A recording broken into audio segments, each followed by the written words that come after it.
बोलिए श्री गुरु जम्बेश्वर भगवान की जय, श्री विष्णु भगवान की जय। सभी सज्जनों को राम राम। ये पाठ शुरू करते हैं बाबा का। ओम सुरमालेना झीणा शब्दों में भूल न भाख्या थूलू, सो पति विरसा सेज प्राणी जेहि का मीठा मूल सुमूलू, पाते भूला मूल ने खोजो सींचो काहे कुमूलू। विष्णु विष्णु भण जर्जरी जय यह जीवन का मूलू, खोज प्राणी ऐसा बिनाणी केवल ज्ञानी ज्ञान गहिरू, जिहि के गुणे न लाभत छेरू। गुरु गेवर गरवा शीतल नीरू, मेवाही अति मेऊ हृदय मुक्ता कमल संतोषी टेवाही अति टेऊ। चढ़ कर बहुता बहुजल पार लंगावे, सो गुरु खेवट खेवा खेऊ। हरिओम तत्सत। ओम सुरमा लेना झीणा शब्दों, हे जिज्ञासु, जिस प्रकार उत्तम पीसा हुआ सुरमा आंखों के रोग को दूर कर आंखों को देखने योग्य बनाता है, उसी प्रकार मेरे सत्य उपदेश जो अति सूक्ष्म बुद्धि से विचार करने के योग्य हैं, इन मेरे शब्दों का आशय अति गंभीर है।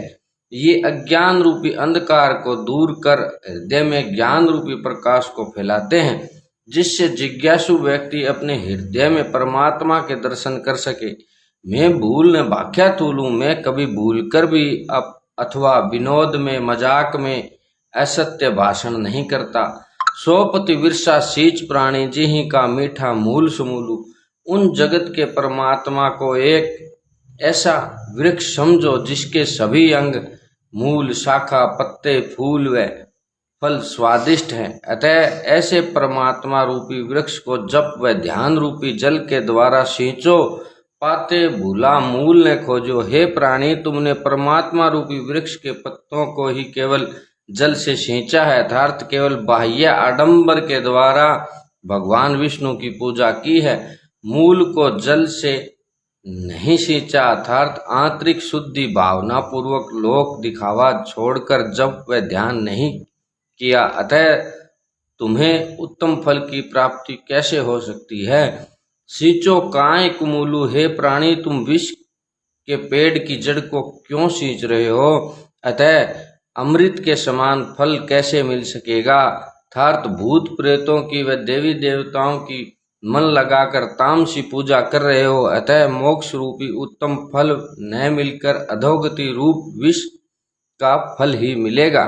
विष्णु विष्णु भण अजर जरी जय यह जीवन का मूलू। ओम विष्णु विष्णु इस मंत्र का जप करो तथा काम क्रोध लोभ मोह आदि मन के विकारों को सत्संग तथा वैराग्य के द्वारा नाश करो, अर्थात इन विकारों को अंतःकरण से हटाओ। खोज प्राणी ऐसा विनाणी, हे प्राणी, तुम उस विनाश रहित परमात्मा की खोज करो। केवल ज्ञानी ज्ञान गहिरू, परमात्मा की खोज से तत्व ज्ञान की प्राप्ति होगी तथा वह ज्ञान समुद्र के समान अति गंभीर होगा।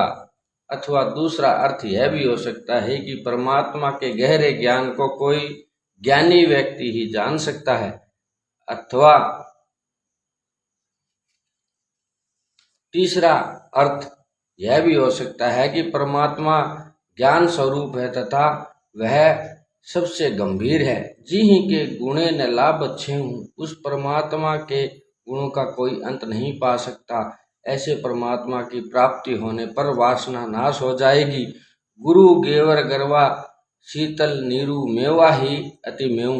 परमात्मा तत्व के ज्ञानी गुरु हिमालय के समान शीतल स्वभाव वाले तथा अति गंभीर होते हैं। अतः और उसका उपदेश अमृत रूपी फल मोक्ष देने वाला है। हृदय मुक्ता कमल संतोषी, उन परम गुरु का हृदय बंद मोक्ष की कल्पना से रहित है तथा वे आत्मा में संतुष्ट रहते हैं।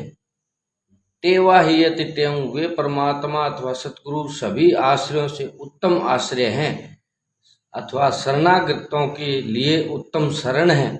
चढ़कर बहुता बहुजल पार लंगावे, सो गुरु खेवट खेवा खेऊ। हे जिज्ञासु, वे परम पिता परमात्मा सतगुरु के रूप में स्थित होकर भव सागर से तेरी नौका को स्वयं मल्लाह बनकर पार करेंगे, क्योंकि वे सब खेवटों की अपेक्षा बहुत उत्तम खेवटियां हैं। परंतु शर्त यही है कि तुम्हें सतगुरु के बतलाए हुए धर्म मार्ग पर चलना पड़ेगा। अतः तुम ओम विष्णु इस मंत्र का ध्यान पूर्वक जप करो तथा स्नान हवन आदि उत्तम कार्यों को भी करते रहो।